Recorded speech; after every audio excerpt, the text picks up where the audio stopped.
Hi guys, welcome back to Rybrook TV, and welcome to a day that I've been looking forward to for a while, because behind me is the brand new Range Rover Sport, and today I've got the keys to take it for a drive. Now, if you're an avid viewer of the channel, you'll already know that we've featured a Range Rover Sport on the channel before. Earlier this year, Rob managed to have a look at one in one of our showrooms to run through the exterior and interior details. If you want to see that video, please use the link in the top of the screen. However, if you want to see the first drive, stay tuned. But before we do that, I just wanted to recap and show you, if you're a new viewer, some of the highlights of the Range Rover Sport. Now, externally, it's very similar to the ones that came before. You can see a lot of different design cues in this from different Land Rover products. So it looks quite velour down the front. It looks very minimalistic. It's more clean. It's a bit more futuristic in its looks. The headlights are actually the thinnest fitted to any Land Rover product ever. And then the side profile is pretty much exactly the same as Range Rover Sport before. If you see this on the road, there's no mistaking it as a Range Rover Sport. It's very imperious, especially when it's coming up behind you in your rear view mirror. Round the back is probably the most controversial part of the car. It's got a completely redesigned rear end, so the lights are slightly different bumper, different tailgate. The whole thing is different. Now, it's probably the only controversial bit, but please let us know in the comments below what you think of the looks of the new Range Rover Sport. Now, before I jump inside, I think it's quite important for me to show you the boot space on offer. Now, of course, being a Range Rover Sport, there is plenty of space. We've got an electronically folding tailgate as standard, of course, and there's also some buttons down here which mean you can lower the air suspension down so you can load stuff and get stuff out much easier. Now, with the rear seats in place, we've got 647 litres of boot space, and with them down, 1,491, which is pretty cavernous. Of course, being a Range Rover, passenger space is also vitally important. And well, as you'd expect, there is acres of it back here. The panoramic sunroof makes it really nice, light and airy in here, and I think this really nice light interior helps as well. We've got air conditioning down here, dual zone, we've got heated seats, we've got chargers down there, we've got a really nice armrest in the middle here with cup holders here and a bit of storage in the middle. Now, this seat in front of me is as far back as it will go, and there's still plenty of room here. Everything feels so lovely back here. I really like how the Meridian sound system is sort of built into this trim on the doors here. I think I'd be rather happy back here for a long journey, but let's be honest, the place you really want to be is in the driver's seat. Now, as you would expect, the interior of the Range Rover Sport is beautiful. Let's start directly in front of you. What do you see? Well, the steering wheel is slightly different in Sport than it is in Range Rover. This has got another little bit down the bottom, which actually I really like. The Range Rover just goes straight across the middle. It feels a little bit smaller, a little bit, I don't know, in my opinion, a little bit nicer.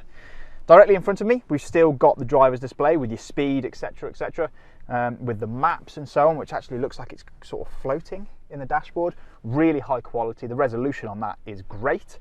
We then move round to the middle. We've got the latest in Land Rover's Pivi Pro infotainment system, which runs Apple CarPlay, which, as you can see, looks fantastic. Again, like this floating design. Just sitting below it, you've got your air conditioning controls down here, which are conventional buttons. A lot of manufacturers are getting rid of those and putting them on the screen. I'm kind of glad with this, they're still here and still physical buttons. Then you've got your terrain response here, which we'll mention a little bit later when we go for a drive. You've got cup holders everywhere. There's a big storage area here, which you could probably lose a child in. It's absolutely huge. You've then got cup holders in the middle here, with another area down here, which you could lose your other child in, maybe the mother-in-law, that can all lose in there. You've got really nice armrests here. And in general, the quality, the fit and finish, the feel of everything in here is really beautiful. The seating position, of course, Range Rover always has amazing seating position, and the Sport is no exception. The seats themselves feel incredibly supportive. In this particular car, this is an autobiography, so this is top spec. We've got heated seats, we've got ventilated seats, we've got massage seats, which actually are really lovely. And on a day like this, massage seats and heated seats are a win-win. The Alcantara headlining is beautiful. panoramic sunroof I already mentioned, really lovely. Oh, it's such a beautiful place to sit. And well, I think it's about time we don't waste any more time and take this car out for a drive. So welcome then to the driver's seat of the new Range Rover Sport. Now, as I've already mentioned, I've been really looking forward to this. And now I've done about 100 miles in this so far just to get a flavour of what it's like. And let's start with the technical bits, the bits that are just fact. Range Rover and Range Rover Sport have always had quite a close relationship with one another, never more so than this new generation. It shares the vast majority of its underpinnings with the big Range Rover. Big Range Rover? It's just a Range Rover. I don't know how else you're supposed to say that, but the big Range Rover, the Range Rover. So we have the same air suspension, albeit with a few minor tweaks to make it feel a little bit more sporty, a little bit more dynamic on the road. And we've also got the rear wheel steer from the Range Rover. So we've got 7.3 degrees of steering angle on the rear, which means that this large car is very, very easy to maneuver around town. Now, the Range Rover Sport has pretty much exactly the same powertrains available as the Range Rover as well. So it starts with a D300, a D350, we've got the petrols, and we've got the V8, plus the hybrids. Now, this particular car is a D350, which I'll get onto in a minute. But a big groundbreaking thing with Range Rover Sport is the fact that the hybrids have an incredible range. It's claimed to get around 70 miles on hybrid electric power alone, which is actually really impressive considering that it's just a hybrid rather than just a fully electric car. You can do so much of your journey just on electric power, and for company car owners, hybrid is perfect because the benefit in kind is nice and low. But what's it actually like to drive this thing, and especially this D350? Well, we've got around 400 horsepower, so if you really want to, it's got plenty of poke in it. And for me, I'm just going to say it, this is one of the favourite cars that I've driven this year. I think it feels absolutely fantastic. It's exactly as you'd expect a Range Rover Sport to be. The windscreen has got a slightly steeper rake, it feels slightly lower, you feel like you're sort of a little bit more in the cabin, whereas in the Range Rover you're sort of on it, you're really high up. You're still high up in this car, don't get me wrong. However, it doesn't feel as high as big Range Rover. You feel like you're more part of the machine in this car. You feel like you're sitting in it rather than on it. Well, sitting in it. These seats are absolutely fantastic. It's like having an armchair in here. They are absolutely wonderful. You've got a great view out. We've got the camera in the rear view mirror as well, which gives you a really great view. If you've never seen that before, it is really, really good. And on a long cruise, it is silky smooth. It's incredibly comfortable. The air suspension does a wonderful job at ironing out some of the terrible, terrible roads we have here in this country. It just feels, I mean, it doesn't really feel too dissimilar to the Range Rover. It feels just as comfortable. Yeah, if you're going over really, really rough ground, you can kind of feel a slight difference in the suspension. It's been tuned different. It feels a tiny little bit harder, maybe a tiny little bit rougher on the road, but it's still exceptionally comfortable and still so quiet in here.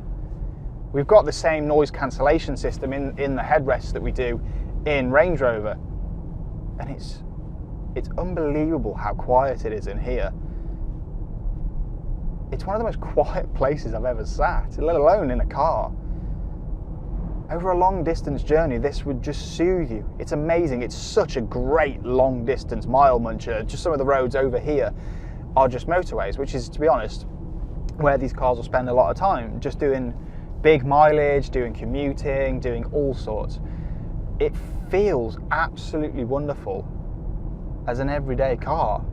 I mean, it's so smooth, and these roads are very broken up here. I don't know whether you can tell on the camera, I'm not bouncing all over the place, I'm not jerking all over the place. It feels great. The steering, especially at low speed, feels really good as well. It's very easy to place the car, even going through small gaps. You don't go through them like like that, because you've just got confidence in where you're placing the car. You always know where the front end is. Now, because this is a Land Rover, it also needs to work off-road. And of course it does. We've got the latest in terrain response down here. You've got all the modes you're going to need: gravel, snow and ice, mud ruts, all that stuff, low range gearbox, and so on and so on. But let's be honest, here is where it's going to spend most of its time, on road. To me, I've always had a bit of a soft spot for Range Rover Sport. It's the one that I would go for. And this has not disappointed. This is still the one that I personally would go for. And if I'm being completely honest, this is probably the SUV I would go for. If ever I won the lottery, I think I'd have one of these alongside maybe a Porsche GT product or a 720 or maybe a Lambo, who knows. But the same constant would be the Range Rover Sport. This to me is pretty much the king. It's impressed. It's exactly what I expected. No, I think it's exceeded expectations. I knew that it was going to be good, but what I didn't think was that I would enjoy driving it this much.